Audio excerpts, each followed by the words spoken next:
வணக்கம். இன்று 10ஆம் தேதி அக்டோபர். தமிழகத்தில் வடகிழக்கு பருவமழை துவங்குவதற்கான குறியீடுகள், அதை பற்றி பல முக்கிய தகவல்களை பகிர்வதற்காக இந்த ப்ரெஸ் மீட் வச்சுருக்கோம். நேற்று இந்திய வானிலை ஆய்வுத்துறை ஒரு எக்ஸ்டெண்டட் ரேஞ்ச் ஃபோர்காஸ்ட் வெளியிட்டாங்க. எக்ஸ்டெண்டட் ரேஞ்ச் ஃபோர்காஸ்ட் அப்படின்னா ஒரு 2 வார காலகட்டத்திற்கான ஃபோர்காஸ்ட். அது அதன்படி தென்மேற்கு பிள்ளை ஆய்வுத்துறை ஒரு எக்ஸ்டெண்டட் ரேஞ்ச் ஃபோர்காஸ்ட் வெளியிட்டாங்க.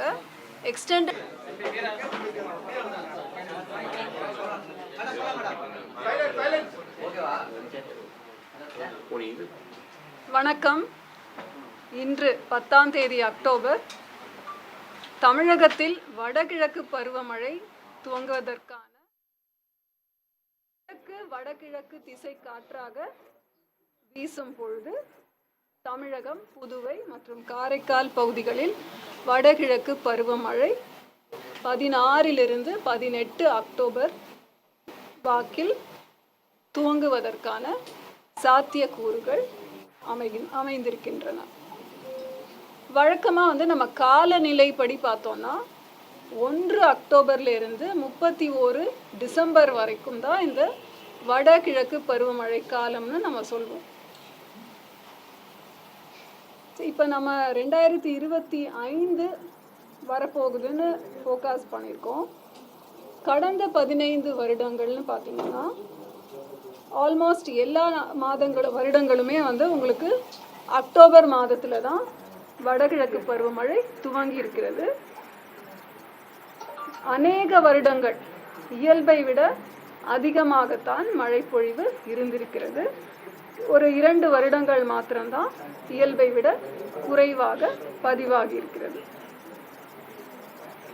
அதே மாதிரி நம்ம லாங் ரேஞ்ச் ஃபோர்காஸ்ட் தமிழ்நாட்டுக்கு கொடுத்த ஃபோர்காஸ்ட் படி பார்த்தீங்கன்னா வட மாவட்டங்கள், தமிழ்நாட்டின் வட மாவட்டங்களில் இயல்பாகவும் இயல்பை விட அதிகமாகவும் இந்த வடகிழக்கு பருவமழைக்கான மழை பதிவாக வாய்ப்பிருக்கிறது என்று கணிக்கப்பட்டிருக்கு. தென்கோடி மாவட்டங்கள் தமிழகத்தில் இயல்பாகவும் இல்லது இயல்பை விட குறைவாகவும் பதிவாக வாய்ப்பிருக்குன்னு கணிக்கப்பட்டிருக்கு.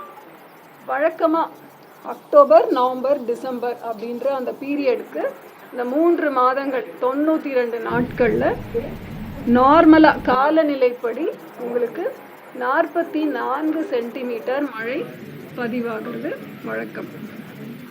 இது இயல்பை விட அதிகமாக இருக்கலாம் என்று ஒரு கணிப்பு, அதாவது ஒரு 50 சென்டிமீட்டர் வரைக்கும் இருக்க வாய்ப்பு இருக்கிறது.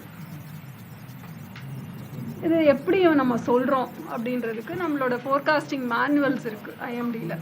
அதுபடி சில க்ரைட்டீரியா, அதாவது சில அளவுகோல்கள் இல்லைன்னா சில விதிகள் IMDயில் ஃபாலோ பண்ணுறோம். முதலாவது விதி தென்மேற்கு பருவமழை இந்திய பகுதிகளில் இருந்து விலகி இருக்கணும்.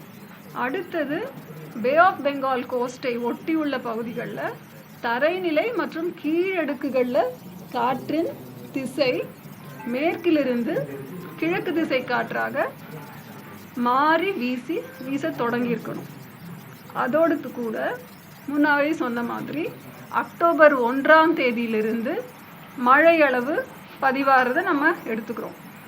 எந்த தேதியில் இந்த ஒரு 50% அதிகமான இடங்களில் 2.5 மில்லிமீட்டர் அப்படின்ற ஒரு அளவுகோலை விட அதிகமாக மழை பொழிவு எங்கெல்லாம் பதிவாயிருக்கோ அது பரவலான மழை பொழிவாக இருக்கணும்.